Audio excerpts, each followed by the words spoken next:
So whether you like it or not, whether you're fashionable or not, you're building a personal brand. And what you put out there as a person actually matters. And you have to make a decision to say, we can't compare ourselves to Bill Gates. Bill Gates wasn't building a personal brand, all right? So we have to squash that note. Oh, well, Bill Gates does this in the same white t-shirt and the same blue jeans. Great for Bill Gates. Because his person doesn't matter to his product selling. It just doesn't. But you want to convince me that you can help me live a more prosperous life. You want to convince me that you can help me be my best confident self with the highest level of self-esteem, but you walk around in basketball shorts and wrinkled t-shirts. I'm not buying it. I'm not signing up for that class. When I am going to a coach, I am looking for the epitome of who I want to be as a result of working with that coach. That coach needs to exemplify the thing that I am trying to accomplish, the result that I am trying to get. So anybody who's building a personal brand, you are not spending X amount of dollars, insert that number, on clothes. You are investing into your brand, just like they invest into iPhones, just like they invest into Mac computers. Did the original iPhone work and get the job done? Yeah. But is it going to be sufficient to charge the premium price that they eventually want to charge? Is it going to be sufficient to keep up with the trends that are happening in the marketplace? No. We have to continue to invest. Personal brands, you have to invest. Your hair has to be clean. Your hair has to be done. Your clothes have to fit you nicely. They don't have to be big label name brands. You can wear things on a budget that look amazing. I do it every single day.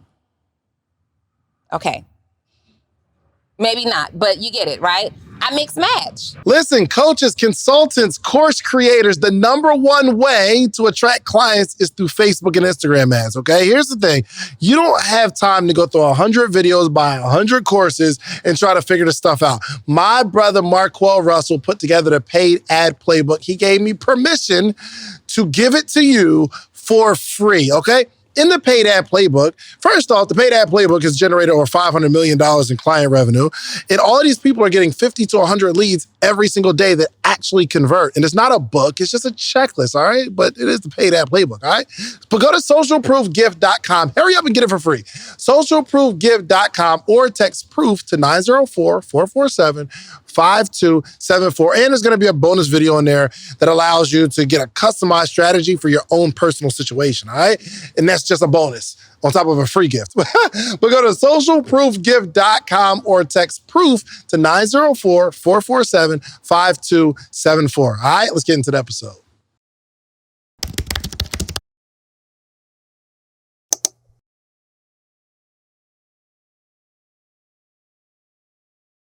Welcome to another edition of the Social Proof Podcast. We are here. Me and Donni are here. Donni and David are here. Trying to figure out something to argue about today. How are you doing? How was your week? We've been arguing a lot on the podcast. We have been debating. I love the way we debate, though. Yeah. Yeah, I love the way Somebody we debate. said we argue with grace. With grace? Mm-hmm. Yeah, because it's me. Yeah, maybe. If it weren't me, you'd be leaving the podcast studio furious. Have you paid attention to the fact that everybody typically says that I win? Who said that? The comments. You're bugging. You're bugging. Has anybody read the YouTube comments? Wait till... You read the YouTube comments? What do they typically say? What? Like one person's opinion.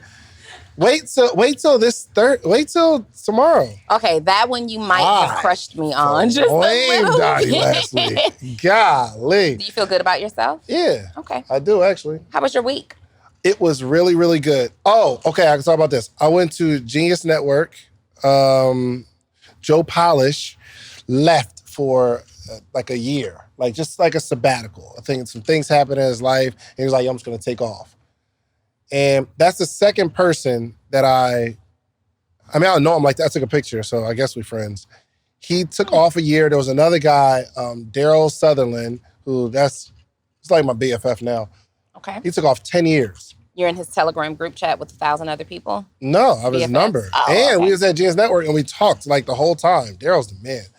And yeah, so he took off like 10 years. And it's these people that they realize you make so much money and it's like, yo, I just have to stop. So I'm supposed to take a couple days off and I haven't yet. We actually talked about it this morning and I made some excuse why I couldn't. I know. You're not going to Not this weekend. I was supposed to leave either Monday or Wednesday. And I don't know. I don't know. Only because it wasn't planned. Kenny called me and he was like, yo, you don't gotta worry about nothing. We'll figure out where you're gonna go. And y'all keep asking me questions where I wanna go. So no, first of all, Dre keeps asking you questions about where you wanna go. I can have this figured out. I'm like, yo, send me somewhere. I need to go somewhere. And then But it's this coming Monday. Yeah. Yeah, it's done. You're going. Goodbye. Well, either Monday or Wednesday. Or Monday through Wednesday. Tuesday. Or Wednesday through Friday.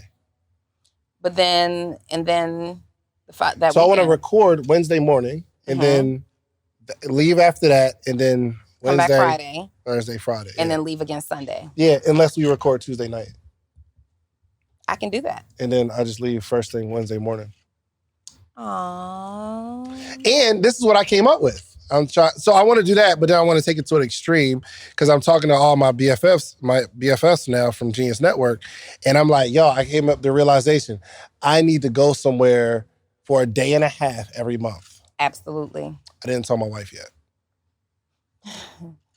I haven't mentioned it. Well, I'm like, I need that. Did you get that from Jeremy? No. Jeremy said, no, he validated that I need to go somewhere because he said he left. So you don't have to necessarily leave the state. You just need time away for like a day and a half. Vacation in the city that you live in is not. So you're not disciplined enough to just like stay in your hotel, go downstairs. Why don't I could just do that in my house? No, because you have kids and wife and normal distractions. Yeah, I don't. Okay. I would have to go somewhere though. Wednesday it is. So Wednesday through Friday. We'll make sure. Now, you get terrified on long flights, so... I don't get terrified. I just don't like long. Why would you want to sit on a plane for 12 hours? I'm not going anywhere that far. You mean to explore other parts of the world? I'm straight. Okay. All right. So what was the biggest takeaway you got from Genius Network? One, okay, this was dope. And I kind of talked about it on the morning meetup. Okay, this is interesting. So I go there, right? I got my watch on, the one with the diamonds on it. It's just a black watch. But I got my little watch with the little diamonds on it, you feel me? And then I got my little chain, you feel me? Felt totally out of place. Nobody else had a chain or... a diamond bezel watch. No, here's the crazy thing. There was no diamonds anywhere. Nobody had diamonds. There was no guys there wasn't no diamond earrings. There was just no diamonds anywhere. And I just started looking around like, dang, these people are super up. And I feel out of place. Mm-hmm. So I tucked my little chain and I just was there. I was just out here. But the crazy part is I started to think about it. And my first thought was, well, there's a big difference because there's 250 people there. And to the best of my ability of noticing, it's me and like I saw 2 other black people there. Uh-huh. Outside of the people that Andre brought as like help, which was wild because we're all the help. It was funny. Not designed that way, but it was just a couple of us. And I'm looking like, dang, their culture is so different. I didn't see no Gucci print. I ain't see no big Louis Vuitton jackets, nothing. Mm-hmm. It was all slacks and polo shirts. Mm-hmm. There was nothing on it. Very basic things, but their conversations. The conversations are different. But backtracking, at first I'm like, dang, man, this is the problem with us. We wear our wealth. But I'm like, well, maybe it's not a bad thing because that's just our culture. Mm-hmm. That is just what we do. I can't go to the event and because they didn't play any hip hop music, I'm like, see, white people don't play no hip hop music. That's what we need to do. It's not like that. It's just, that's our culture. So here's where I'm torn. Because our culture respects and likes the shine and the glimmer and the lifestyle stuff, if that's your market, you may need to continue to do that because that's what's attracting your market. Mm-hmm. So I have mixed feelings about that because when I was, especially when I was in network marketing, I used to get disgusted. Anybody can save money and buy diamonds, right? And I would see all of these people who were very hopeful to make money following the diamonds. But there was no value and no substance there. And it would disgust me to the point where I just said, I am done with this name brand stuff. Like, I didn't buy name brand stuff for years because of it, because I wanted to prove that I had value and I would be seen as valuable without all those things. And I was, obviously. Still dressed very nicely, but without the labels and the red bottoms and all that stuff. And I still made a lot of money and I still drew an audience. It wasn't really until, again, like you encouraged this behavior. Don't put that on me. You did. Like, he did. Joe, I started this? She's not the one like, oh, let's go to the mall after every podcast recording? Now you recreated the beast. Both of y'all created this mess. Like I told y'all, y'all both do this to yourself. Because it's like, hold up, slow down, slow your roll. I don't agree with this. Like you said, you were at the Genius Network and nobody had a chain or rollie on, none of that stuff. I'm with them. Like, I don't think you have to like wear your wealth and attract people that money can buy. Yeah. You rather want to attract the people that money can't buy because you really can't make an impact on people money can buy. I don't know. Well, so I don't necessarily wear my wealth. Number one, I spend a very small percentage of my money, but I don't wear it to please other people. Like, whether you wear it to please, you do wear it though. I buy what I like, but I also invest my wealth and I do a lot of things with the money. So I buy what I genuinely like. Like, there is this one brand that everybody goes crazy about. It's like, it's the Balenciaga and those shoes with just the weird things. And now they got boots that have they look like toes and you stick your toe. And people are going crazy over them because they're so expensive. I just refuse to. I only buy what I like. Now, I have demonstrated that my value is outside of my clothes. Or name brands. I literally wear dresses from Shein, $12, $14, $22. There's a podcast episode that just came out in the last 2 weeks and people are like, oh my God, Donni, you look great. Yep, in a $22 dress. The Atari joint? I cannot. You know what I'm talking about? No. You know what I'm talking about? The black and white. It looked like the Atari. No, like they didn't even compliment joint. that one. That's the one you're talking about, right? That's called Houndstooth, ladies and gentlemen. He's still childish. That's what I related to. Yeah, so I don't relate it to that. But what I will say is we're talking specifically white people right now because that's the environment that you were around. Such a harsh way of... Why you say that? Because you just said white people. I didn't say that. You did. You said I can't be like, white people don't play hip hop music at their events. Okay, go ahead. You did. So Caucasian people, whatever, everybody has their vices. So while we may spend in clothes, trust me, they do too. It's just they're not wearing their labels on the outside, that's number one. Yeah. They're also spending heavily in things that we don't typically do, like pool boys and assistants and jets. And, these are things that we're just kind of experiencing, at least I am. And they also invest in other things like big toys and clubs, golf club memberships, things like that. That we typically don't invest in. So they are still spending money. They just spend it differently. Their connections happen on the golf course. My uncle is black. He plays golf and his connections happen on the golf course too, but he's exposed to that, right? So this is the thing. If your audience, understanding your target audience, right? Mm-hmm. You know what your audience likes, you know what your audience buys. It just so happens that their audience isn't going to see a Balenciaga hoodie and say, oh, that's hard. Where you get that from? I know that's expensive. And that looks expensive to their audience. It doesn't, right? Mm-hmm.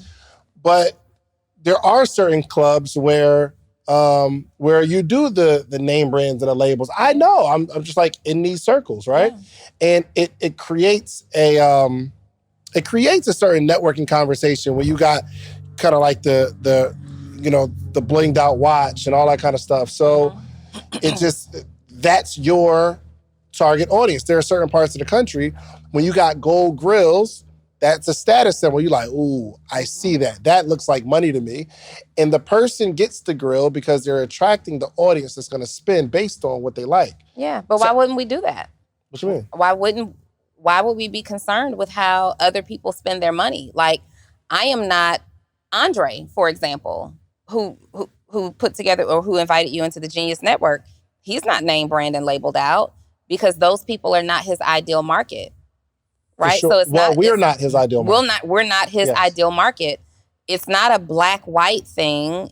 It's a marketing thing. It's what appeals to my audience. Correct. Right? Correct. That's so I know that if I am trying to appeal, I want people to appeal to me for who I am. I was very intentional about building a business that whether I was in a dress or a Fendi sweatsuit, you still see me as valuable. And it's not necessarily a white thing or a black thing or an Asian thing. It's a your thing. It's a David Shands thing. And it's you understanding who your audience is. And so we market differently, not necessarily spend differently. Yes. We market differently. McDonald's is not trying to appeal to STK people. STK people don't want McDonald's people. I don't want suit and ties. That's not who I'm appealing to because their level of professionalism that they're requiring, they want me to be sitting at an oak desk, cherry wood desk with bookcases and things. That's not what I'm looking to do.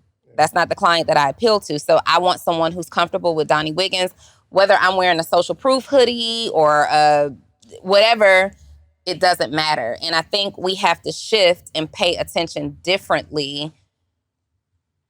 It's marketing. Yes. And we're appealing to our brand. And we're not necessarily like, we got to get past this where we're making people feel bad for spending money how they want to spend money. Exactly. Right? Now, and then you have to then start asking yourself, why am I spending this money? Is it a genuine like and I have the affordability to do it? Or am I doing this to keep up with status quo? It would be the same exact thing if you were trying to keep up in Tom Ford suits or any custom suit to entertain a crowd that you can't afford to entertain. Exactly. So to Joe's, well, not to Joe's point, but to talk about it. Joe's just cheap. He's different. This was, and here's the crazy thing. I think Joe thinks this conversation validates his response to the $3,000 in the post that we made. And it doesn't. It doesn't. So for one, I don't think we said, Joe, you need to take $3,000 and spend it on clothes. We didn't. We said, we need to go shopping. Donnie throws out a number and says, we said, just save some money. And she's like, save maybe $3,000. And Joe loses his mind. $3,000? No. In my defense, as always. I'll play it. No, that's fine. Okay. I'll play it too. Okay. My thing is this though. I just don't personally, even though it's a $3,000 number, the number doesn't bother me. It's the fact that the number looked like it bothered you, Joe. No, it didn't bother me. Anybody who knows I'll make dramatic noises anyway. It's the fact that it's $3,000 on a material thing. I just personally believe that it'll be financially irresponsible of me at this point in my life to use $3,000 towards clothes, regardless if I use it all on clothes anyway. Good. It's just in my mindset.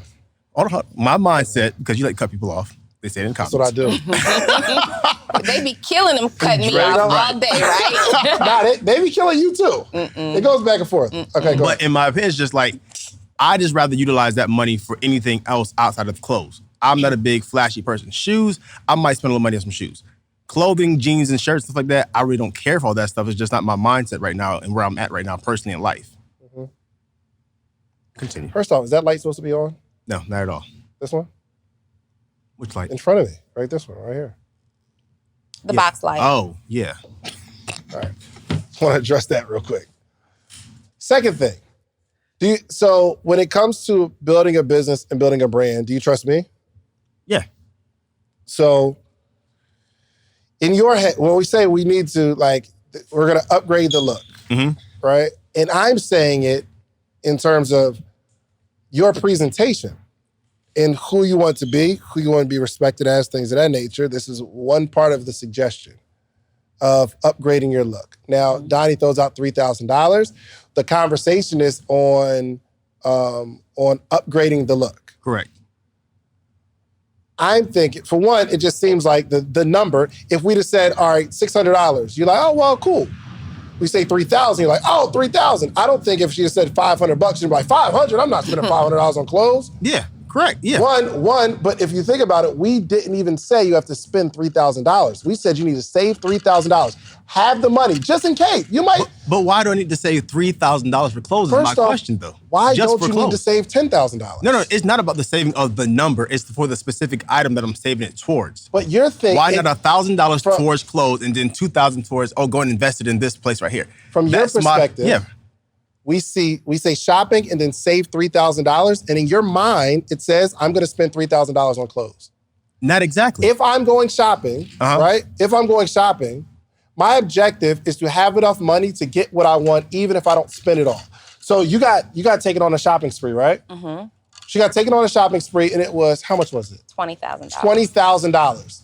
How much of it did you spend in Miami? 5, maybe 7. She didn't spend it all. Mm-hmm. But the good news is to have more than you need. I would hate for you to go shopping and see a jacket that you really, really like. Forget the name brand. You see a jacket that you really, really like, and the jacket is $1,000, and you say, well, dang, that'd be all my money. I'm not saying you have to spend a certain amount of money. I'm saying if we're gonna invest in our look, and that's just an arbitrary number that she threw out based on, she understands $3,000 isn't a whole lot. But you can go to H&M, Zara, whatever, spend $1,000, and if you still got the $2,000, it's not like, we gotta take the $2,000, put it back in the clothing. I'm saying for the audience that you wanna appeal to, if you are going to, your life coach, yes? Mm-hmm. For me, I wanna go to a life coach that just from the onset, the presentation of the life coach looks like their life is together. Not that you don't look like your life is together, but if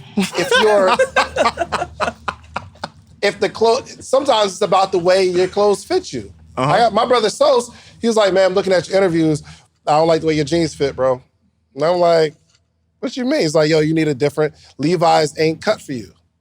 So he said, you need to go get some other jeans. And he gave me some suggestions. And I'm like, okay, I tried them on. Because he sees something that I don't see about myself. So he didn't tell me I had to spend a certain amount of money or get all new jeans. He was like, here's some suggestions. Listen, as you know, I am in Nehemiah Davis's inner circle. I talk about him all the time. Last year, I had the biggest year financially based on his teachings. Actually, we just ran a play. He helped me make $70,000 in one day. Listen, what he's doing right now is an upcoming digital masterclass teaching exactly what he taught me to have a 7-figure year. I'm telling you, I owe a lot of my success to this man because he just understands marketing in a whole nother way. But what he's doing is offering the things that he taught me to you for free. He's doing a digital masterclass that he's given to you for free at general admission, 50% off the VIP. I suggest VIP. Because you get a lot more time with him and he really pours into the VIP. But if you just want to go to the class and you want to be a part of it, general admission free. A lot of y'all have been following him, waiting for him to open something up. He's giving it exclusively to the podcast listeners, 50% off. So don't tell nobody, okay? So listen, go to spmasterclass.com, free general admission, 50% off VIP. Do VIP though, okay? spmasterclass.com. Go get it. Let's have a big year this year. I think the first issue is that you're looking at it as wasteful to reinvest back into yourself. And we're only focusing on spending on clothes when spending on clothes isn't actually what's happening. You're reinventing yourself and investing back into your confidence and your look and the image that you put out to other people, right? The bottom line is this, people. Just about everybody in this room, and for many of the people who watch us, we're building personal brands. So whether you like it or not, whether you're fashionable or not, you're building a personal brand. And what you put out there as a person actually matters. And you have to make a decision to say, we can't compare ourselves to Bill Gates. Bill Gates wasn't building a personal brand, all right? So we have to squash that note. Oh, well, Bill Gates does this in the same white t-shirt and the same blue jeans. Great for Bill Gates. Because his person doesn't matter to his product selling. It just doesn't. But you want to convince me that you can help me live a more prosperous life. You want to convince me that you can help me be my best confident self with the highest level of self-esteem, but you walk around in basketball shorts and wrinkled t-shirts. I'm not buying it. I'm not signing up for that class.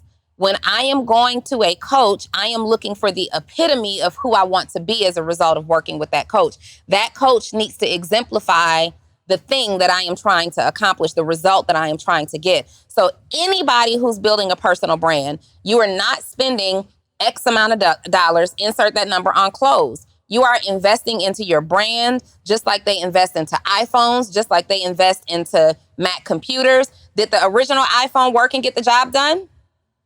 Yeah. But is it going to be sufficient to charge the premium price that they eventually want to charge? Is it going to be sufficient to keep up with the trends that are happening in the marketplace? No. We have to continue to invest.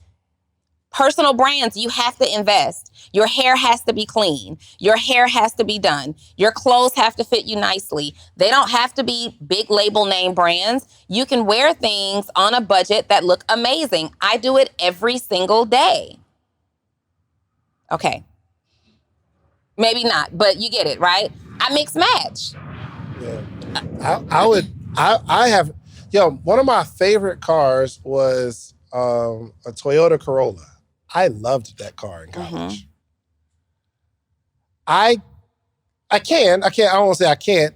I could get a Toyota Corolla, but when I pull up in a Toyota Corolla, it's not going to feel as comfortable you giving me $30,000 for a mastermind. So let me ask you this question, though. So he just cut me off, right? He did just cut you off. Just want to mark one on your side. I think maybe it's the problem that we have as a team. Yeah. And we need to get some coaching on that. My question is, like, why does this have to be the standard for our culture, though?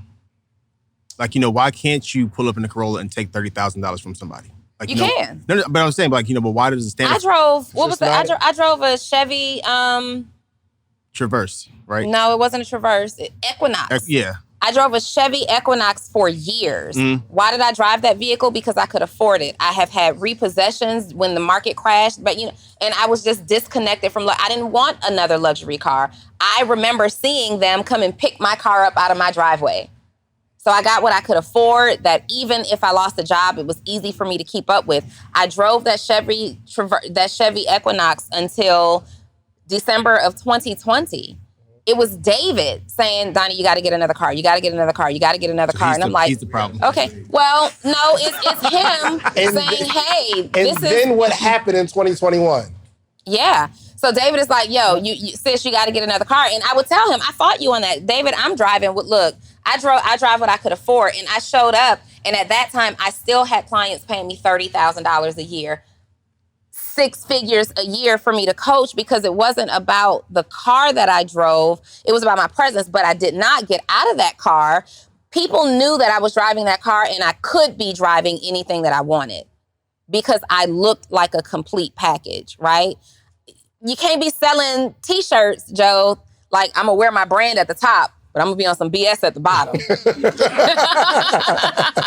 Right? Yeah, I don't want to buy the t-shirt. I want to know when I look at that, you guys have a clothing brand. If you looked filthy, and you weren't looking filthy, but if you had on raggedy shoes and some wrinkled stuff at the bottom, in my mind, I say, ooh, the apparel is nice, but it's probably like on their dining room table, in between Popeye's boxes and stuff, kids running around. I don't want that, right? You have to look the part.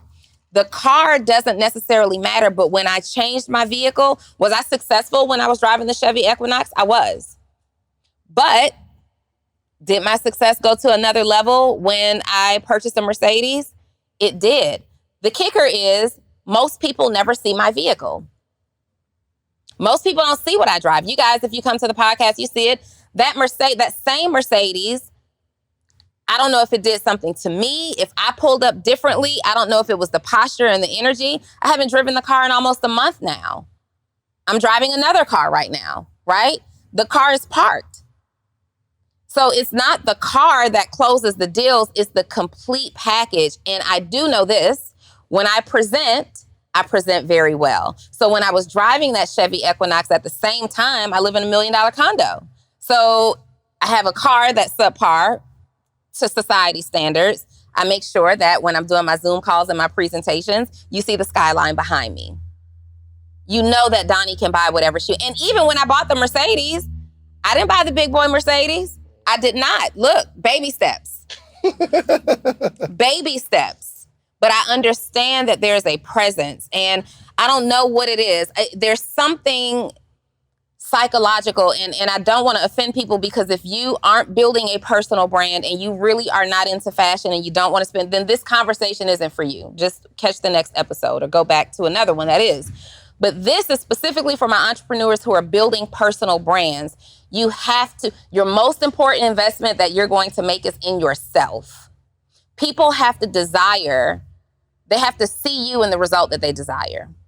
And it just is what it is. And if you don't like that, if you can't grasp that, then maybe you should try to invent a product and something where you don't have to be the face. Or maybe you still carry the same concept, but you make someone else the face of the brand that you're trying to carry. Because if I look dirty and walked around looking busted, nobody would speak to me. And we know this in every area of our lives. You look super, super, super busted sometimes. You go out in public and they treat you differently.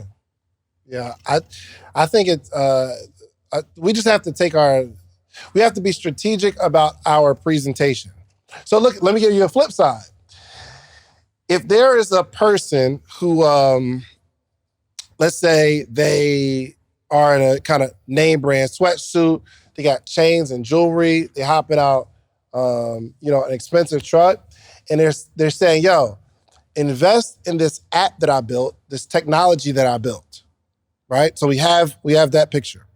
But then you see a kid with khakis, like a polo shirt, looking like his major focus isn't trying to look like he has money. And he's telling you all about his tech and his app and all this kind of stuff. Me personally, okay, not me, because I'm not putting myself in a hot seat. Some of us will look at the person who has like the glam and stuff like that and say, oh, they're scamming.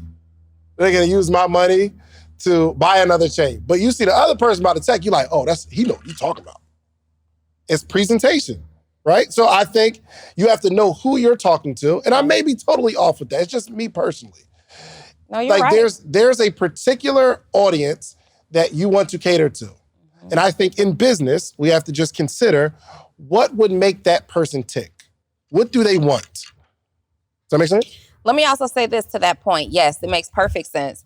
At the same time, I don't know what's happened in the last 12 months, but there is an influx, especially of females in the personal brand space that are coaching, that are showing up naked.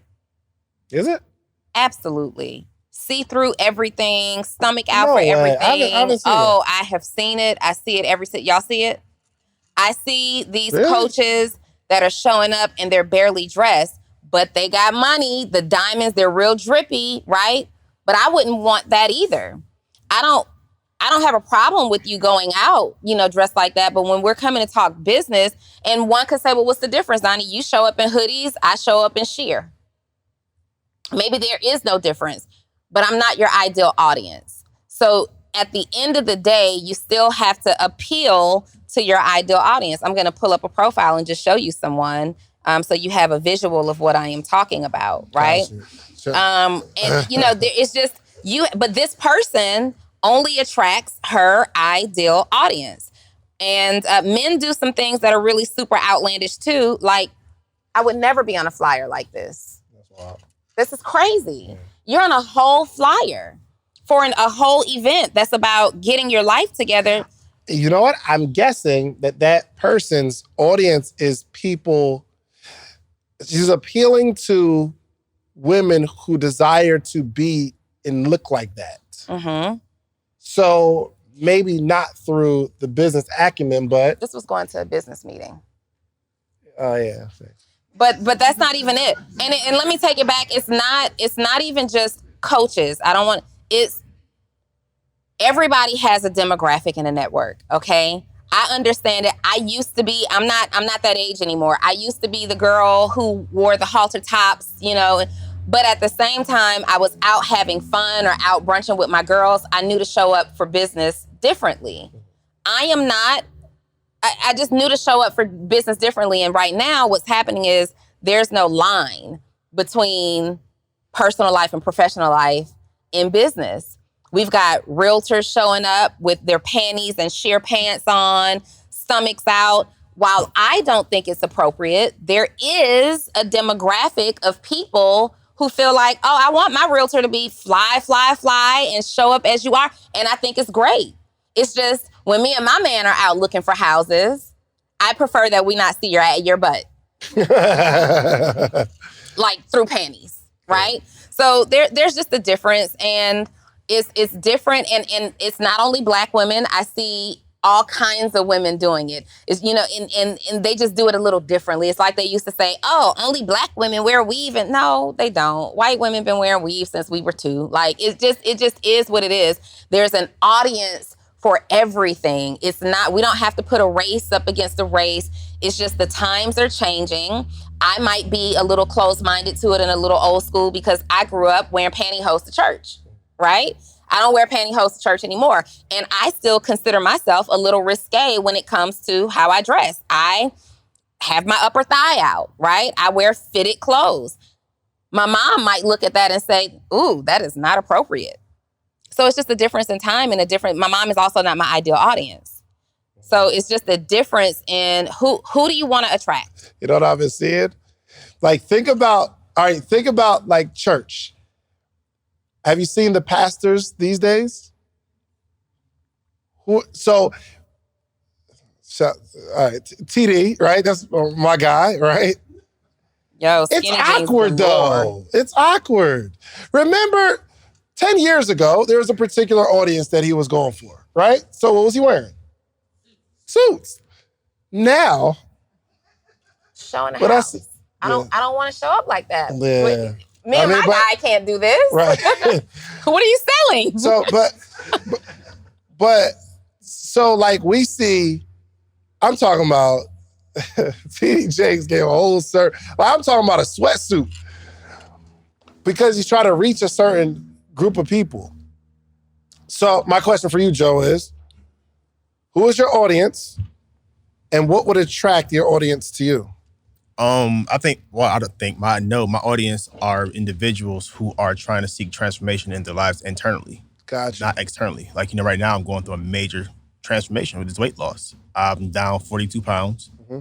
I feel amazing. I look amazing, and I'm seeing the results. Yep.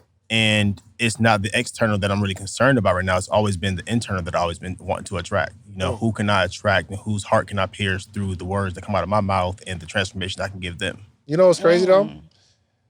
The person that you would be, like, so you're looking for an internal transformation. Correct. And maybe you're looking for a coach that understands how to help you have the internal transformation. Mm-hmm. Yes. But there is going to be a wall because your eyes can't see the internal transformation of the coach that you're looking for. Your eyes see the outside, and it looks like this person is living the life that I would like to live. This person looks well put together. This person looks like they've got it all together. Now, I'm not saying they got to hop out of a Bentley, but that presentation of the person is typically, the way we see it, is a reflection of what's going on the inside, which we know is false. It's not, you can't judge it that way, but there's no way for your eyes to even see what's going on inside. I think it is. How? I think Give me an example. I believe we're looking with the wrong eyes. We're looking with these eyes here versus looking with the eyes of our internal selves. I can look at a person right now and say, they're fronting, they're broken. Mm-hmm. I can just see that without just saying, just because they got the latest clothes, the flyers, whatever it may be. I personally can just see that. I can just tell because I have that connection with people where I can just tell there's brokenness going on, there's hurt, there's trauma, all that type of stuff. That's very true. Mm-hmm. That is very true. A lot of things, we're looking at things with our physical eyes, not necessarily our spiritual eyes, but you also said something that was a big oxymoron. I am looking to help people get an internal change. I myself am I'm going through a big change myself. I'm losing weight significantly and I feel different. I look good. I look good. Yeah, I feel good. Right. But you looking good, you cannot tell me that when you would go back to when you were your biggest self. Mm-hmm. Remember looking in the mirror. Remember the struggle shopping for clothes. You cannot tell me that now that those things are no longer the case, that you don't feel a little differently when you see yourself in the mirror. And there are some overweight people who can really get you some transformation and weight loss. For sure. So why don't we get fat trainers that know what to do? Yo, in the commercial of the Bowflex, it's not the person who had the idea of the Bowflex. They go find somebody who has the presentation. Now that Bowflex did not give them that body for that commercial. None of that workout equipment gave them that body, but we put them on camera to say, oh, this is what you want. So, and those people might be broken on the inside. And they outwork their broken inside, and it shows up on the outside as looking good.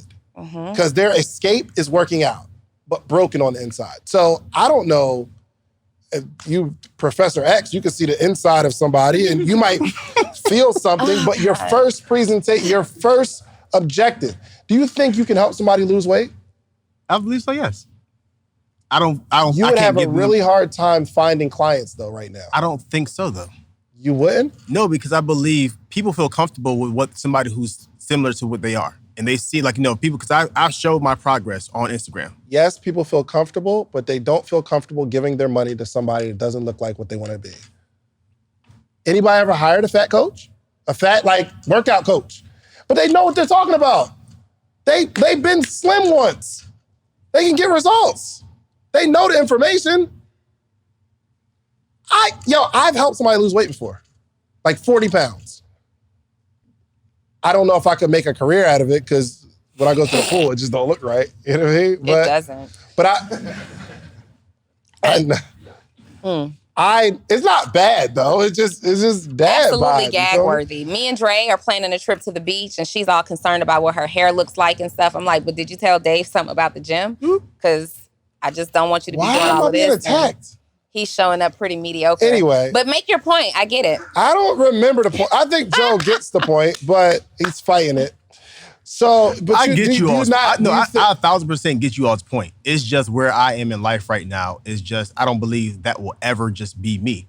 I'm okay with it just being. What won't be you? What I think, what you all want me to present myself in. I get the whole presentation What thing. do I want you to present yourself in? Just curious. In the whole, fashionable way. Well, you don't have to be fashionable. Hold on real quick, because I think you're getting the wrong idea. No. I'm not getting the wrong idea. My thing is this though. I just rather just. But I just want to know what you think I want to turn you into. If you let me talk, I can tell you. You said fashionable. In the fashionable way, I feel like, I just don't want to. I don't care for all the fashionable stuff. It's just never been me. I don't believe it'll ever be me. I just rather take that money or just take it and do other things with it. Like I said, we all have our vices, and I'd rather just use it for my own personal vice. Yeah. Okay. So then you're not interested in building hold on, a big business. Donnie. No, I'm interested in building a big business. I gotta have the conversation You with y'all. always want to have the conversation. Have the conversation, Dave. Yo, but if I ask Joe a question, you can't answer the question because there's a okay. I want to invite you to pick my brain. Mine too. Yours too? Mine too. Yours too. I can Okay, pick you my brain. guys. We are so excited because we just dropped our newest podcast series called the Brain Picker Podcast. David. Oh, it's going down. You get to pick our brain. You have a business idea, a concept. You're stuck. You can't get off the ground. You need the advice of seasoned, experienced entrepreneurs. Not only entrepreneurs that are practitioners, but we got a lot of people that we've been coaching all over the last decade. All over the globe. They got receipts. Not just that, you never know where your next investor might be hanging out. And the word on the street is we got all the connections. That's a big fact. We got all the connections. So if you want to sit down with us and pick our brains in front of our audience, and we're letting you pick our brains, we won't even talk bad about you for doing it in front of our audience, bringing your business maximum exposure. Find the link somewhere around here, wherever you see it. It's there. And apply right now to pick our brain. Let's go. Let's go. Let's get it. Let's get it. So, for one, just so it's clear, I'm not looking for you to be fashionable. Correct. Okay. I'm not fashionable. So why would I want you to be fashionable? You are quite fashionable though. Thanks. All seriousness, no, you are. He just wanted the validation, Joe. Don't do it. Let me gas his head up real quick and deflate it. So I'm not looking for you to be fashionable. Do you see anything wrong with upgrading your appearance? No, not at all. Do you think that like where your closet is right now, do you see anything wrong with upgrading the closet, even if it's not going to take you a whole lot of money? No, I just threw away a bunch of clothes the other day. Like Why did you throw away a bunch of clothes? They don't fit, and they're just not up to like what we're doing. Like it's an old look that I had that I don't care to have anymore. It's an old look. So remember I said something like, Joe, we're going to slim down pants a little bit. Yeah. Right? How much is that going to cost? The tailor, she charges me like $18 a pair of pants. So, or we just get some really nice pants that fit you well. You find the pants that like work for you. It's just hard for big guys to find pants that just fit well. You have to get them taken in. It is, but I'd have to challenge that based on where you're shopping. What kind of jeans you buy? Whatever's on sale. That's why it's hard for you to find pants that fit you well. I'm not trying to turn you into like, I'm not saying spend thousands of dollars. I'm trying, if I care about you and I know where you want to go, my advice and my suggestion is just about helping you get where you want to go. And I'm saying, let's start the presentation. She threw out a number of $3,000. Now, you might not need $3,000. You might wind up spending $600 and change your whole outfit, and then you find some shoes that you like, that's $1,000. How much you spend on your Gucci shoes? 6 and some change. Six something. I'm not even saying you got to get Gucci shoes, but you can get some nice, like loafer. You know how much loafers are. Some nice ones, right? How much you can get some nice little loafer, or the boots you be right wearing. To Steve Madden. Like $250. He can go right to Aldo. 3 boots for $250 is $750. So he spends $700 on like pants and shirts and button-ups and nothing name brand, but just upgrading the look. That's half of the money right there.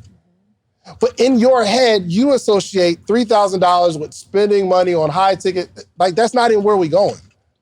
So also, we were talking about revamping your entire wardrobe and getting your stuff together. When you break down $3,000 for your entire wardrobe, if we budget that out over a year to change out your wardrobe, that's $250 a month. You saw $3,000.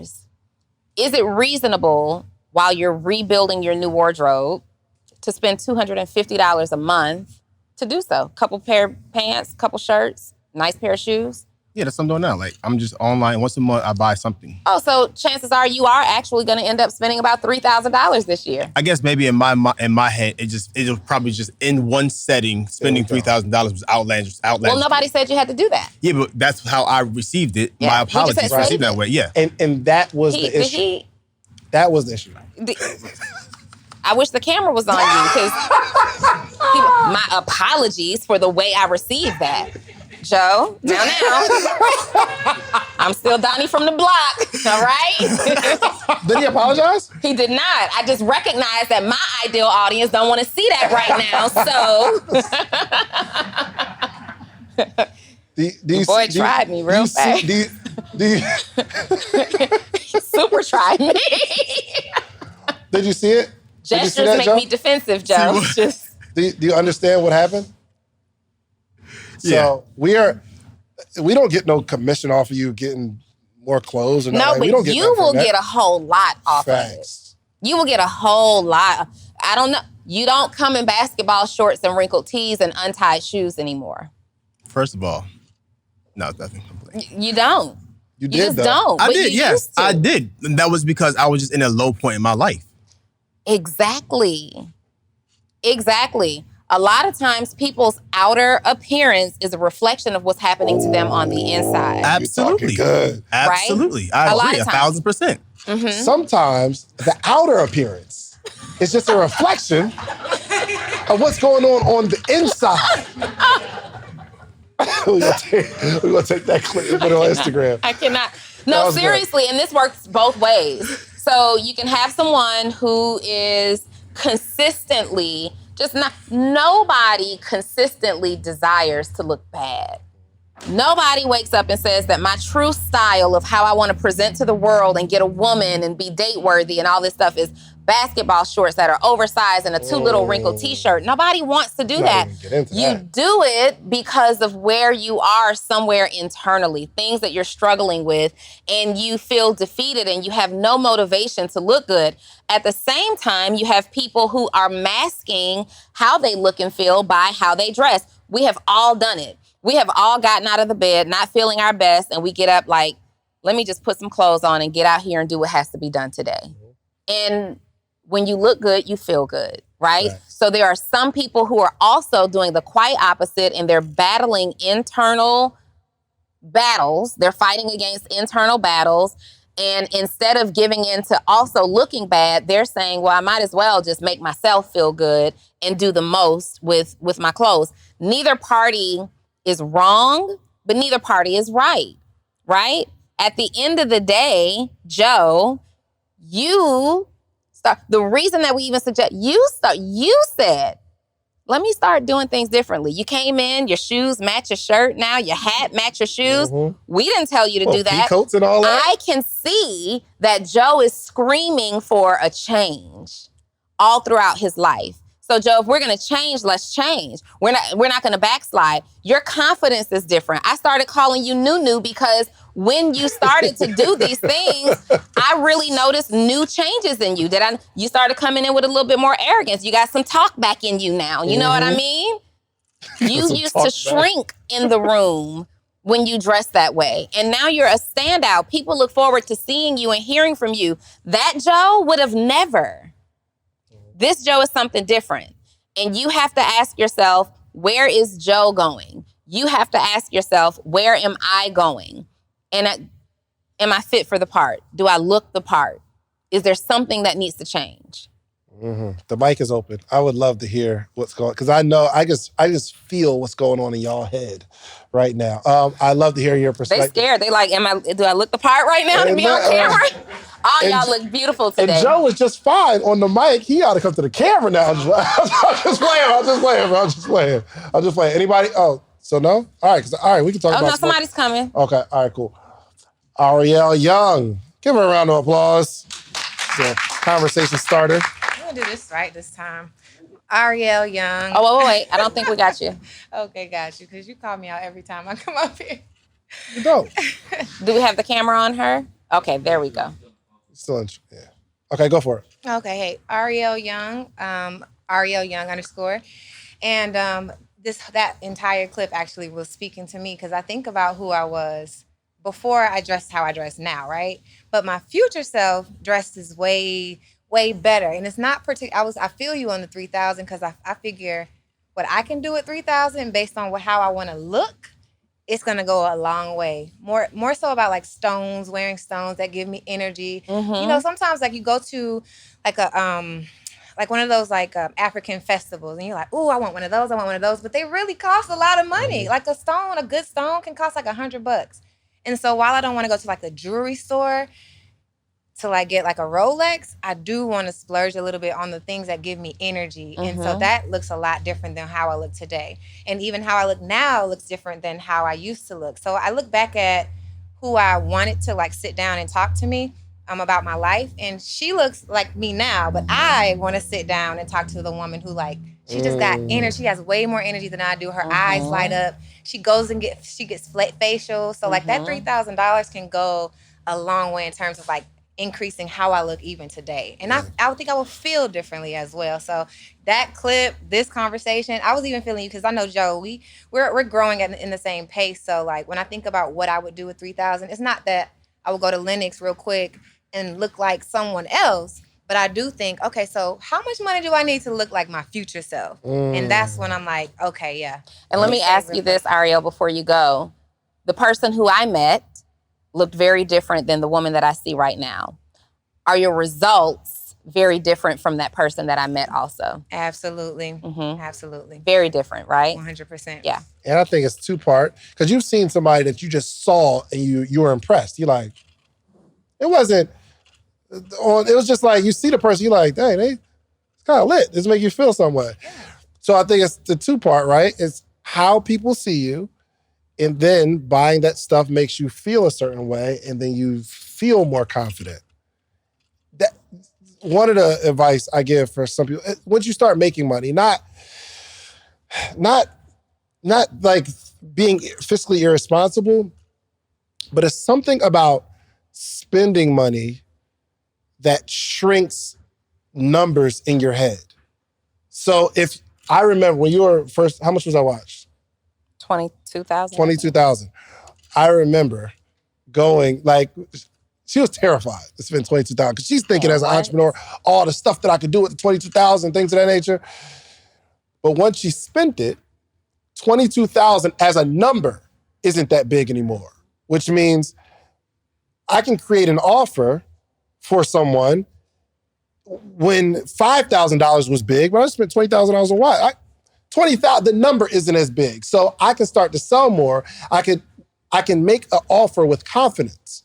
And once you start spending more, for some reason, it just changes your relationship with money. You still gotta be fiscally responsible, things of that nature, but yeah. So go ahead, please. What's going on? Good morning. Good morning, Beasley. DeAndre Beasley. Follow me. I am Chef Beasley. I completely agree. I really been investing in, changing my style up a little bit. We've seen it, Bees. What? I mean, I've been What? around so many dope people, and I just pay attention to how they move, how they dress. I told Jovan and Words Taylor that we some big dudes, so we trying to lose this weight. Now I never owned a suit before, so I got tailored for a suit that I'm not gonna wear until like 3 months from now. I got drop some more weight. Yeah, investing, making sure you looking good. Only different for me, that 3,000 can't get me a lot because I wear a size 16 in shoes, so my shoes are like $400-$500 for shoes.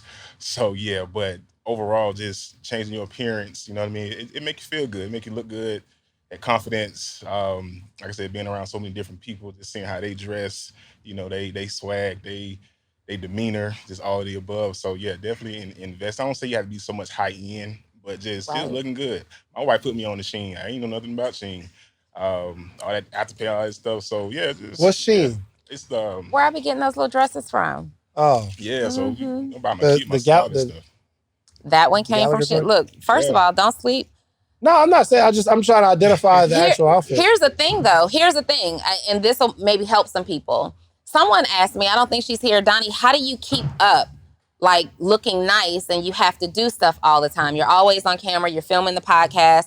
And I told her, like, I don't spend thousands of dollars in podcast stuff. If you see me dressed like that, that's usually because it might be date night, I have somewhere else to go. But typically what I did in my mind, because even though I make a lot of money, I'm at home most of the time. So I'm not spending thousands of dollars per outfit for the podcast just to go right back home. So I found Shein and Fashion Nova, and there's other and cute little boutiques that are on Instagram.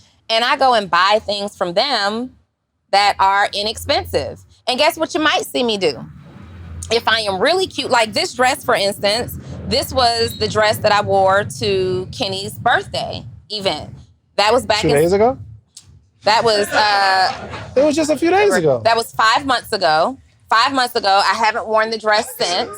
Okay. I haven't worn the dress since. And I said, you know what? Let me wear it today because I was trying to be on time. I needed something that was already ironed and dry clean. So I pulled the dress out. I hardly repeat outfits, but if I did, it's a situation like this. Let me take that back because I repeat like casual clothes, but I hardly repeat like super nice things. So I don't invest a whole lot of money in clothes because I don't like to wear things multiple times. This dress cost a good amount of money. So we're going to let this air out on YouTube. How much was it? I think, what is this? I think this dress was like $900 or something like that. Gotcha. And here's the hack. So when we go, Joe, it'll be sometimes a nice quality, maybe pricey pair of shoes will make a cheap outfit look expensive. All the time. So it's all about like just getting pieces. Like, so you get these little, so you'll get a nice piece and, just some stuff that's going to fit good. And eventually, because when you get like, first off, expensive clothes isn't about the price. Right. Many times the quality is much better. So I used to buy Levi's all the time. You buy the $50 jeans, but eventually it looks like you've had them for a while. But once you get like these pieces, you don't wear them as often and it's better quality. And eventually over time, you have a quality of nice little pieces that you can kind of mix into your outfit. You know what's funny real quick? this video, I don't know if they can see that, but there's a video that Dave shared a clip of where I talked about my presence is expensive. I literally had on like somewhere between $14 to $22. I don't remember the cost of the dress. I bought so many of them. Nobody questioned my value. I didn't say I look expensive because I spend $900 on dresses every time. I just look at my presence is expensive, period. Yep. You don't have to spend high ticket to look high value. See, the thing is, you don't have to spend high ticket to look high. All right, go for it, man. All right, what's up, everybody? My name is Will, the owner of Crew Fit Clothing. So I had a question, right? So I feel like in our culture, we drive the influence, but we lack in the impact. But I 100% agree with everything that Donni said towards like showing too much. But I want to follow back on something you said about like with T and everything changing, right? Who's to say that maybe we're not making a change within the culture of how things are worn, such as like a TD, for example, or how entrepreneurs dress. Like entrepreneurs used to be just wearing suits, but now we're bringing this new fashion because I feel like our culture drives that influence. For sure. So how do you feel about that? Give me the question. I understood your question. I want to understand the question. So essentially what I'm touching on is I think that the culture is changing as the way how people dress, such as TD, for example, who's a pastor. So normally you expect a pastor to come up on the podium and look a certain way. But as far as our culture, I feel like we're changing that the same way how we changed almost everything else, but we may not get the credit for it. So I just want to see, like, what's your opinion on that as far as, like, maybe there's a new way of doing things, such as how an entrepreneur may dress or how a pastor may dress. Got it. And we're just introducing that new thing.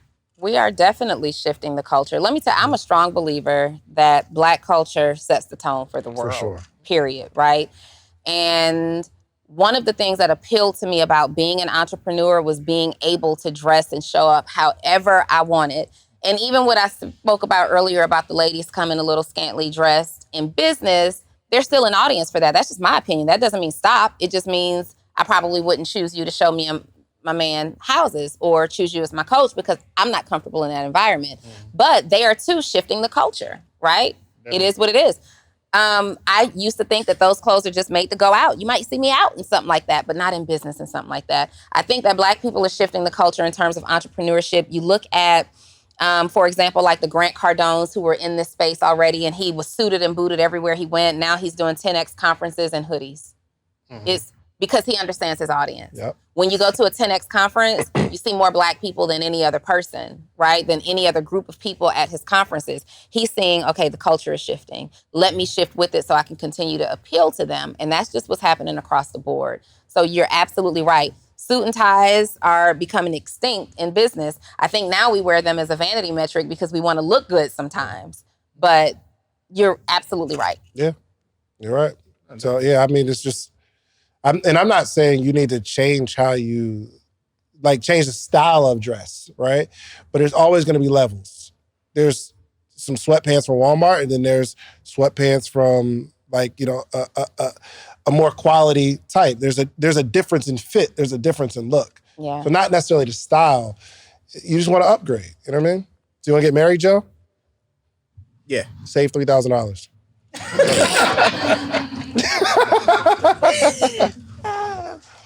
You ready? I want a woman that wants me for me in my hoop shorts. Come on, man. My too big hoop shorts.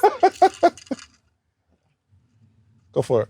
So I am Shemika Maddox, and it's at She Finds Success on Instagram. But for me, I think you look like how you feel in the inside. That's a fact. I don't always have to have name brand. I don't even really care for name brand. You're doing your thing right now, first off. I like First of what you all, got going outfit on. lit. Okay? Yeah. Thank you. I like what I like. But for me, I can't be a business owner, a coach, saying that I'm going to help you start, sustain, and scale your business to 6 figures, but I'm looking like I'm just starting my business. Okay, plug. It just doesn't work. Come on. Okay, plug. Come on, advertisement. You know, when I walk out, I've always been taught as a child, my mom used to make us iron our underwear. You never know what's going to happen to you. You never know who you will meet. You never know what your next income will be, your next conversation will be. So I'm networking whatever I do, whenever I go out.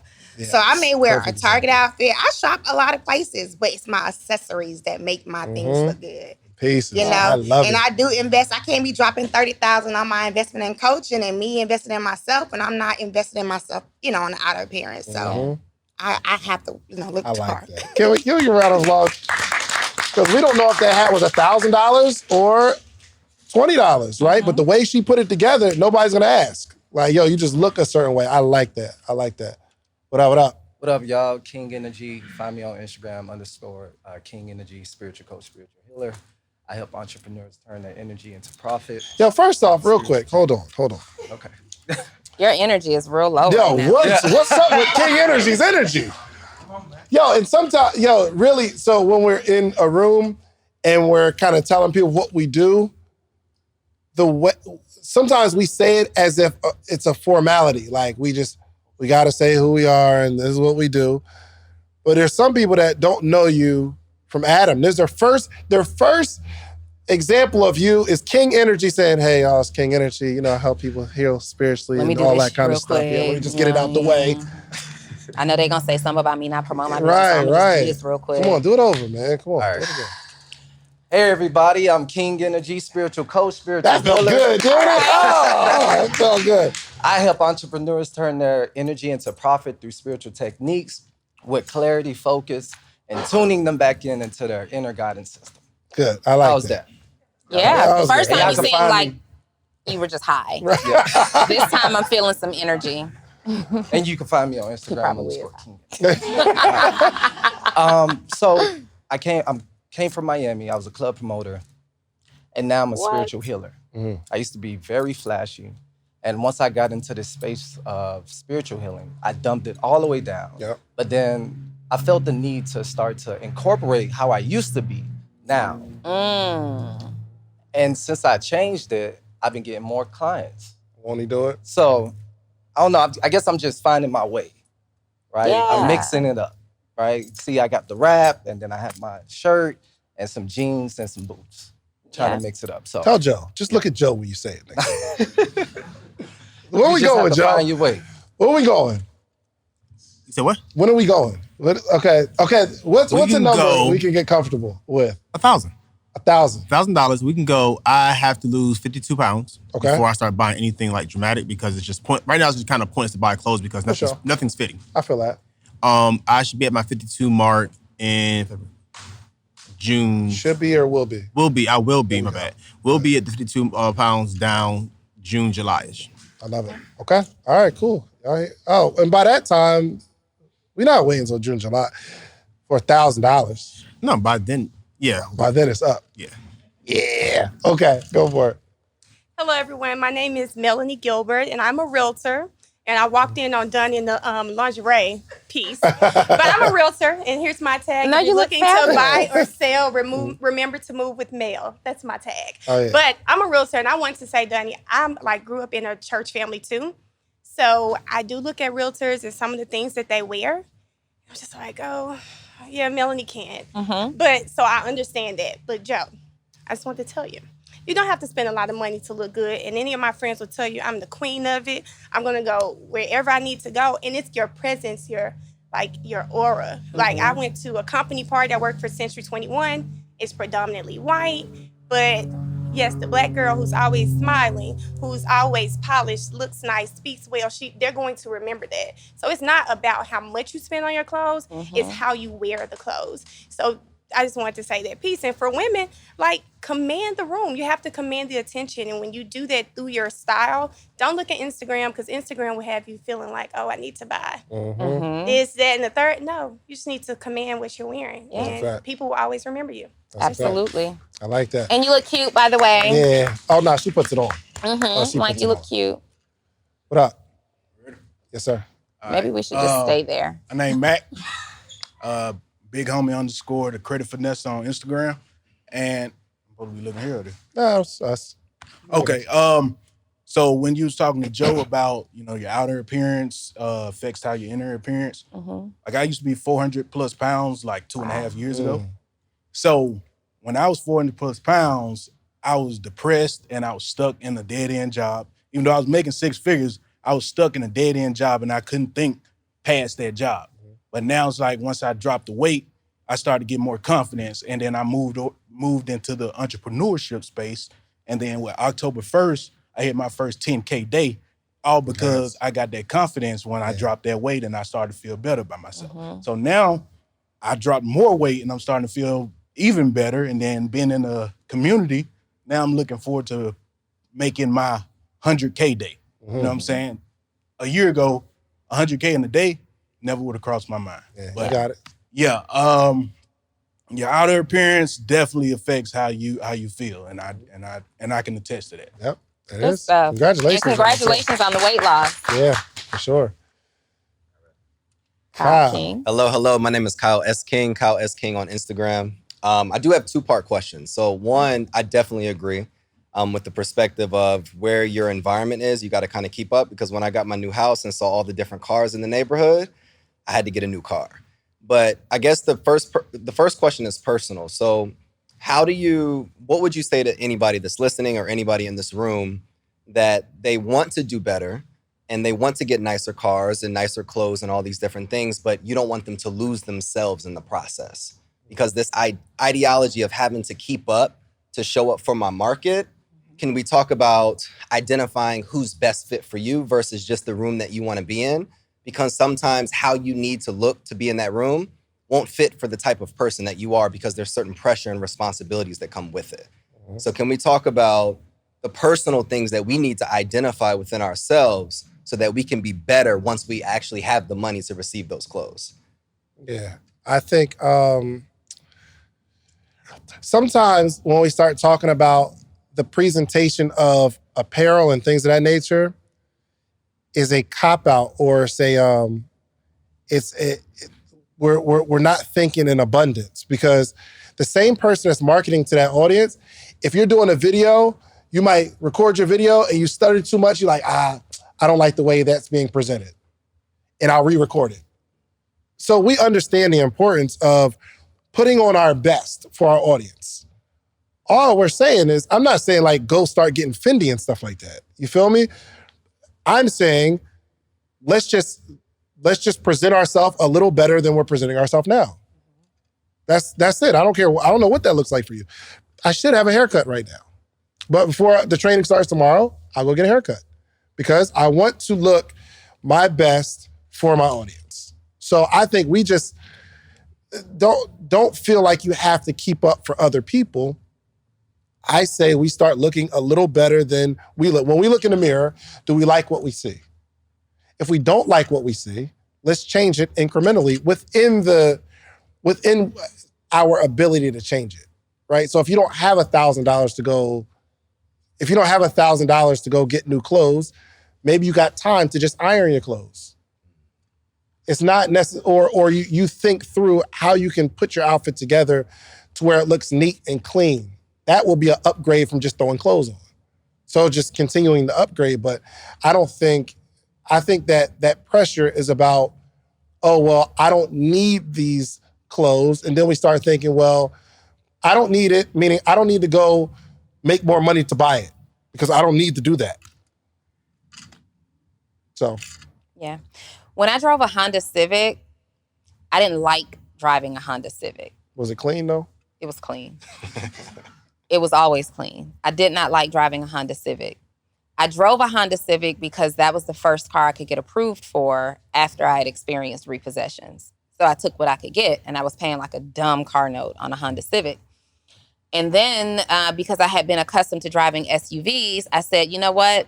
I got to get out of this Honda Civic and I have to get an SUV. And then we started driving the Chevy, right? And I was driving that car. I live in a building where the majority of the people in my building drive Rolls Royces and Bentleys and something ridiculous. And here I am pulling up in my Chevy Equinox. I seriously didn't feel a way. I didn't feel a single way. I showed up and I got out of that car and I greeted my neighbors the way that I would have, the same way that I do in my Mercedes. It doesn't make, I didn't get a Mercedes because I was concerned or I needed to fit in with my neighbors. I lived in that building for 6 years at the time before I upgraded my vehicle.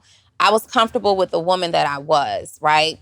Through that journey, though, what I learned was at that time how to really be happy with myself, because I had everything stripped away. So I couldn't walk and lead with the Gucci bags. I didn't have a choice. It was not something that I could any longer do. I couldn't walk in and lead with, the luxury extensions and things. I didn't have a choice but to figure out how to genuinely be happy with who Donni Wiggins was. But that never stopped me from actually having a sincere like for those luxury things. I liked it. I just couldn't afford it. So when I got back in a position where I can now afford those things, I don't make the choices that I make to keep up. I make the choices that I make because I genuinely like it. And that is why I am just as comfortable shopping at Fendi as I am shopping at Fashion Nova, because I genuinely like what I'm spending my money on. So the advice that I would give is, number one, why do you feel like you have to keep up with the neighbors around you? What part of you do we need to heal that makes you feel like you have to keep up? Number two, am I making this investment for a reason that's worthy and valuable to me? Or am I doing it for them and what they think and how that, because we can still pull up in the Mercedes and still not like who we are. We still won't feel enough. I pull up in a Mercedes, right behind me is a Wraith, a Rolls Royce Wraith. My neighbor up here who had the Mercedes, the S550 now has a Rolls Royce Wraith. His girl next to him got the Bentley truck. I'm like, God dang, right? But I still get out and I'm like, hey girl, love the truck, love this. I am still happy, but my desire, this picture has been on my phone for 2 years. I want a G-Wagon. I went into the dealership. Almost got that thing. I almost got that G-Wagon. The reason that I didn't get my vanity metric said drive the G-Wagon off the lot. But Donni Wiggins being happy with me and my boundaries and my limits that I have on myself say, you can't take this vehicle off the lot. Why? Because the car that was normally $180,000 is currently, because of limited inventory, marked up to $315,000. I was on FaceTime with Dave. Yeah, I had to talk her off a ledge because I think there was like this little twinkle in her eye. There was. I wanted anyway. the freaking car. I wanted the car. And I had to say, are you unhappy with the car that you have? No. I can't get the car. There's nothing financially responsible about me spending $300,000 on a car right now. So Donni Wiggins can't get the G-Wagon, okay? I just can't. Am I still happy? Yeah, I am still happy without the vehicle. Does that stop me from wanting the car? No, I'm going to get the car or whatever I want at the time that I'm able to do it. I am just not trying to keep up so much that I'm willing to spend 40% more just to get the car. Absolutely. Just one more. Can we quantify, I guess, when it's time to get the car? How do you know where you're at from a business standpoint, from an entrepreneurship standpoint? You're making hundreds of thousands or millions of dollars. How did you know that it was time to get the Mercedes versus the G-Wagon? How did you know it was time to change your car? What type of money do you put towards essentially a marketing budget personally on a monthly basis? Could we, I guess, quantify a percentage of revenue that goes to that on a monthly basis or a yearly basis? It's really good. So I manage my money according to the Profit First model. We're reading that right now. Yeah. I manage my money according to Profit First. And Profit First essentially helps you categorize how you should be managing your money. In doing so, one of the things that I do is pay myself 15% of my monthly revenue, okay? So I based, Kyle, my affordability to own that vehicle based off of my personal money. Donni Wiggins ain't got nearly as much money as my companies and my entities do. I can only buy based off of my personal. Then when I look at that personal amount for my car payment, like my living expenses total have to be under 30% of what I earn. So as long as it fits in that number, I can afford it. That number right now can't substantiate a G-Wagon. That's good. That's good. And I do want to tell you, every time I see you, it makes me think I need to get a turtleneck. Every time, bro. Nah, like you think I'm not, it sounds funny, but I'm like, I need to upgrade my look to like, I want that little, like you'll wear like a little turtleneck and something. A suit? Oh yeah, I that joint is guarantee hard. Kyle is the one struggling the most with not wearing suits every day. Kyle was suited. Yeah, not just the suit, he had the vest, he had the suit, then That's the a fact. turtleneck, then he gonna hit him with the loafers. Or the boots. With Like, or he the be boots, killing or the them. boots. So somebody's like, yo, Dave, save $300. We going to get turtlenecks. So I'd be like, 300? I ain't spent 300 on turtlenecks. But I'd have to trust my coach. But then Kyle would be like, 300 in turtlenecks, that's a ridiculous budget. You can't do anything with that. I didn't even see the turtleneck that color. That's crazy. You're right. I'll go for it. Go for it. Hey, good morning, everyone. Good morning. It's the one and only Zay here from the Jacalo brand. You can find us on Instagram at Jacalo_9, JACA_9. It's the one, me, Zay here, giving you words to help you reroute. We're pushing this brand, be yourself. But everything you guys been speaking on is like reverence to what I needed to hear. Which one more so resonates with you? For us, man. Which one like resonates with you just more? Just me or Donnie? Just invest the money into yourself for us, like, and for us, like, improving your dressing. Touched you the most? Yeah, like so one of us said something that really pierced your. All right, go ahead. Yeah. I need your biggest takeaway first. My takeaway in what is definitely like investing more in just improving my. I said my that. outside. No, we didn't both say that. I use Just those improving words my outside exactly. appearance. It's something that I was thinking on. Just day before yesterday. I just told my business partner that. Just whisper this to my business partner. Like, man, I need to upgrade myself. And before the podcast started, you was like, what topic that, we should speak on? I said individuality. You tied into this. This whole conversation tied into individuality. So I really appreciate this. This is something I gained. I got you. So I gained something from both of you guys. Boom. So I appreciate that. I appreciate it. Yeah, let's have it. So you got to make no point at all? I was like, I'm not happy with that response. Do you have that sweatshirt? Yes. I need that. You got a large? Yeah. I need And do you have that. a medium? Yes, ma'am. We'll Need get them both that. to you. That's hard. Thank you. Thank you. Well, hello, everybody. My name is Nella. I am from IMBK Properties. You can find me on Instagram at alwaysnella. We specialize in rental arbitrage and helping people to be able to get started in the Airbnb business without owning property. So for me, like, this whole conversation was crazy because that is something like I've really been big on. Like, I want a G-Wagon so bad. Like, that's like, every time my boyfriend and I see a G-Wagon, I'm like, babe, there's my car. Babe, there's So my car. I resonated with you the most, right? Yes, you did. Yeah. Okay. I was here with, I'm sorry, Dave, but but for me, like you said, like I researched and I actually went, test drove the car, everything. And I sat down with the gentleman and I was like, okay, but I need my seats to be a certain color. I need the trims to be this way. And I got my exact number.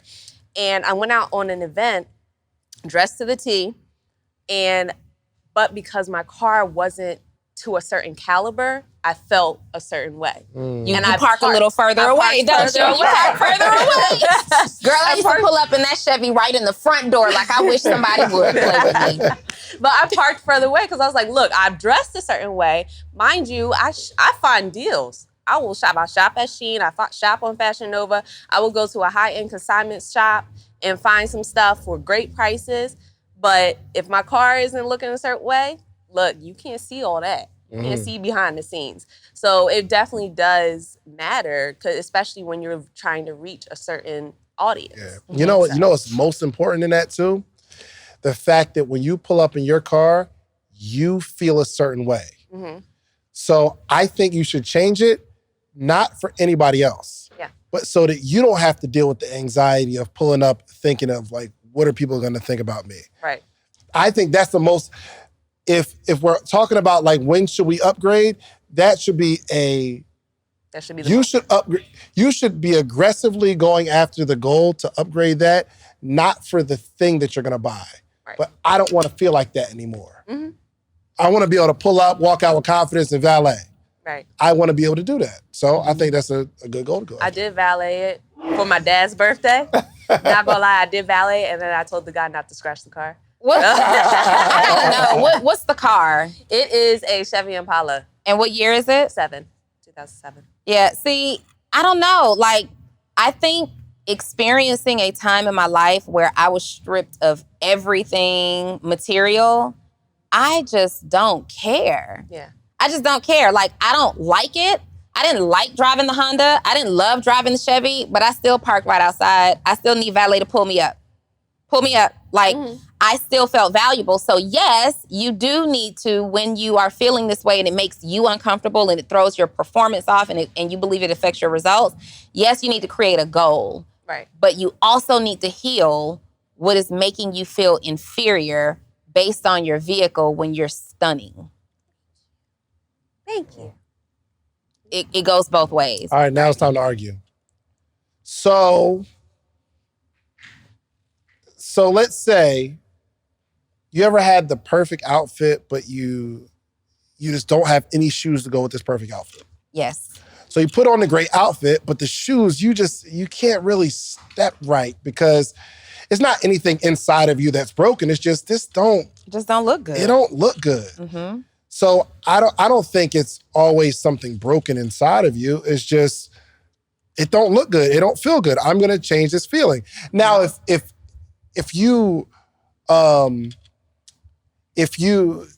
every time you upgrade something about yourself, you still feel these insecurities, that's different. I agree. That's different. I agree. But when your shoes don't necessarily hit hard, you don't hide your feet. But you still walk in the room. You sit down more. But you still walk in the room. There's a difference. Like, I would imagine we knew that feeling because there was a time where I pulled up and I remember before I was able to purchase a car, my then music manager gave me this Mercury LeSable or something like that. And the roof. What year was it? I don't know. It was like an early 90s, late 80s. It might have been lit at that point, a little Mercury. Oh, the year that this happened, it was 2000. So it was maybe 2009-ish, right? Well, the cloth on the ceiling of that vehicle fell down. And so I'm like, and it was down, and I would try to staple it and the staples would come out. The car didn't have any heat. You know, my daughter, now I pulled up in front of wherever to park when I was alone. But when I would drop my daughter off at school, I would park way far away and I would walk her in because I noticed that she didn't like pulling up in that vehicle because the heat didn't work and it's wintertime and I had her wrapped in blankets. So she's got to take all these blankets and coats off because it's freezing. Wow. She's back there holding up this fabric. I know she didn't want to pull up that way. And I also I wasn't going to valet that vehicle, right? Now, the thing is, I was sincerely embarrassed to drive that car. It was a reflection at that time of how I failed because I had a great car before that. I felt like a failure driving that vehicle. When I was able to buy the Honda, I felt a little bit accomplished because, wow, my credit is finally to a place where I can get approved for a car. Even though I was paying like $500 a month for that car. Like, I pay that for my Benz, right? Even though but I felt more accomplished. So I pulled up with just a little sense of pride. I know the feeling of parking all the way on the other side of the building because you're embarrassed about what you drive. I also know the feeling of trying to be the first person to leave or the last person to leave because you don't want anybody to see you get in your car. Those were because it wasn't because of the car, it's because of something I was dealing with on the inside. I felt like a failure amongst a bunch of winners. When I was driving the Chevy, though, it was different. I didn't like the car, but I also didn't feel like a failure. I healed what made me feel less than, even though I was pulling up next to your Range Rover and Neo's Lamborghini and Kenny's Mercedes and all of that stuff. But I worked on something. I worked on me as a person, and I just don't really care. There are times that I care what people think. That's just not one of the things that affects it, is all I'm kind of saying. Yeah, I think it depends on what affects you. Like, yes, that might not absolutely. bother you. Yeah. But it at one point, you know what's the worst anxiety about having an older car is pulling up if something happens to where it either don't turn back on or something like that. Yo. You get that type of anxiety. You're like, yo, something You has never got know. to change. Oh my gosh. You don't know if it's going to start smoking or not until you like pull up and there's something embarrassing. Don't let anybody ask you for a ride home. Oh. No. I can't. The passenger door handle's not even there anymore. No. I'm Been not there. going that way. Done That's that. funny. That was a good episode. Yes. All right, we're done. This was a good episode. What do you got? Okay, real quick. Whose feedback today? Yo, we don't have to make this about that. You started it. Let's just end the now episode. Now we don't because two people were feeling the First girl off, over no, here. I got one. No, it's not about that, okay? You won, Donnie, okay? You won. You need to heal what's inside of you that won't allow us to have a good episode without me giving bars, okay? This episode is sponsored by The Morning Meetup, themorningmeetup.com, the only organization that got themorningmeetup.com. The Morning Meetup, y'all in it? Y'all gonna clap? Or what we doing? themorningmeetup.com. And, a big perk for the Morning Meetup is you just get to come to the recordings, man. It's really, really cool. So go to themorningmeetup.com. We do all kind of stuff throughout the community, and we are building a community engagement mechanism where it is just the experience is about to be out of this world on connecting with people in your particular city, things of that nature. So go to themorningmeetup.com, join our book club. It's a part of themorningmeetup.com. We're on a call every single day where we're learning the ins and outs of being a whole person, not just business, but who do you have to become to succeed? So go to themorningmeetup.com and check us out. And shoot me a text. I love to stay in touch with you, 404-737-4935. There was a time that I would have been totally embarrassed to walk around with my fingernails looking like this. What's wrong with them? You don't see that? That doesn't look hideous to you? They're not chipped or I nothing. can't go with your standards. Okay. I mean, they look like nails. I just clipped my joints this morning. I'm lit. You're wearing sheens. No, these right are now. jeans. These are. Are those? No, they're just. Pull them. They stretchy. They super leggings. It's a different type of quality. So I used to wear Levi's. They just jeans. They stick. But these let you breathe and move. And I'll upgrade you. Don't worry about it. I'll give you the I just want to pull them, and I feel like they're gonna snap. They're back. not that stretchy. Let me see. Let me just. Phil, they're not that stretchy. They definitely snap back. It's breathable apparel. It's breathable They're apparel. breathable. They let you move. These jeans are suspect, aren't they? She don't know nothing about. You like these jeans? These are really nice jeans. They're diesel. I like diesel. These are nice jeans. They feel really, really good. I'm glad they feel good. You I do wanna think. do that? This episode is also brought to you by Post to Paid. Post to Paid is the dopest community designed for entrepreneurs who are service-based. You offer or provide some type of a transformation or result, but you don't know how to connect with people on social media. You don't know how to engage with them, entertain them, educate them, make them emotional. You don't know how to get the money from the time that you spend on Instagram. I send you 3 text messages every single day, 3 directly to your phone. It is the exact wording that you need to use on your social media page. And the idea is over time, people will start to see that you actually deliver value and it's fun and it's entertaining and educational all at the same time. And I let you do this for $37 a month. $37 a month. I completely remove your overwhelm with social media. You can get more information or register 404-737-2767. You can just text me if you want, because every now and then I drop a couple of business gems. I invite you to new offers that I have available. 404-737-2767. And then I also develop coaches and consultants and service-based entrepreneurs, you guys. You can get more information there by setting up a call. See what's right for you. You don't know what you need, but you know you need it from me. Set up a free call. www.theword6figureedu.com, and we will get you covered. There we have it, man. Listen, if you enjoyed this episode, please share it with somebody on your app. Y'all follow? Are y'all on the app? Are y'all subscribed to the podcast? Who's not subscribed to the podcast, Social Proof Podcast, on your Apple or Spotify device? Do I gotta check your phone? Because you look guilty. You look guilty. Subscribe. It's free. It don't Her even fingers cost you moving nothing. fast in the mug. I see you, Shamika. You're not going to pull out Fingers your phone? moving super fast. Make sure you subscribe. That is the way you can support this podcast we deliver Yeah. for you at absolutely no cost, okay? Yeah. So Social Proof Podcast. I was making What sure is your happening content here? creator is getting content. Of course he got the picture. He You didn't. already got the He picture, did right? not. Joe, you got the picture already?